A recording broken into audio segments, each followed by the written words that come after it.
ассалому алайкум дӯстон, хуш омадед ба шабакаи мо. Дар ин навор оиди тозатарин ва муҳимтарин хабарҳо аз ҷаҳони ММА гап мезанем. лайкро зер кунед, мо бошем оғоз мекунем. Шахсоне ки аз Москва ва Московский област хоҳиши гузаштани граница дошта бошед, пас мо ба шумо дӯстони худ Акай Умед ва Акай Ғуломро тавсия медиҳем, ки тӯли чанд сол мешавад ки онҳо дар ин соҳа кору фаъолият мекунанд. Ин дӯстони мо шуморо аз Москва ва Московский област гирифта бо мошинҳои худ ба роҳат ба граница бурда меоранд. худи ҳозир ба номерҳои дар рӯи экран буда ё ин ки ба WhatsApp номерҳои дар рӯи экран буда занг занед ва бо ин дӯстони мо граница гузашта ҳуҷҷатҳои худро хуб кунед ва ҳатман аз номи канали мо Паҳлавон теҷа салом расонед. роҳи сафед дӯстон.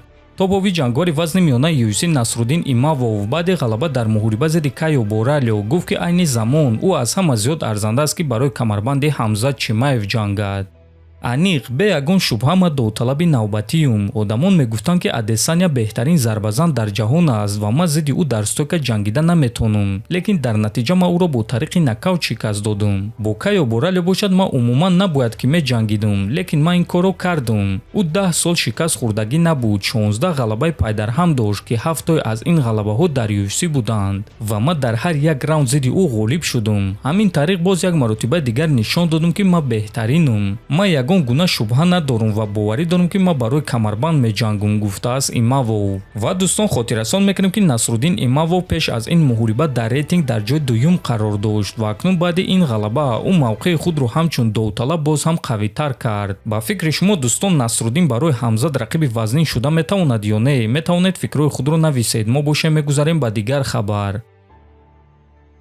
тобови ҷангори вазни сабуки UFC Бенуа Сен Дэни баъди шикаст додани Маурисио Руфи ба Арман Царукян визув дод.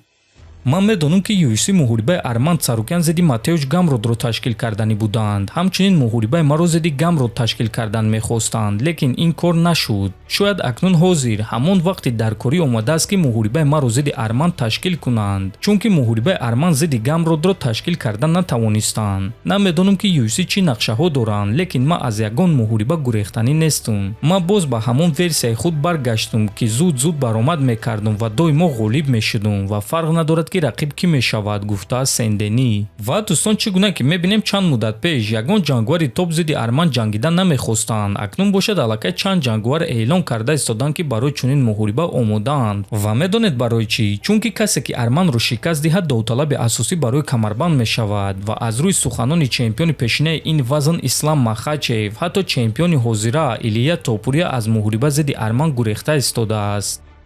оиди оне ки Топурия аз Царукян гурехта истодааст махфӣ нест. ма аллакай суханҳои ӯро дар интернет дидам ки ӯ мегӯяд ки беҳтараш карьераи худро ба анҷом мерасонад аз оне ки зидди Арман ҷангад. ман фикр мекунам ки айни замон Арман хуб боло рафта истодааст ва ӯ аз ҳама экзамени ҷиддӣ барои чемпион аст, гуфтааст Махачев. ва дӯстон, дар ҳақиқат Топурия чунин эълон карда буд ки агар худи ҳозир ба ӯ муҳориба зидди Арман пешниҳод кунанд, пас ӯ камарбанди худро озод мекунад, лекин бо Арман муҳориба намегузаронад.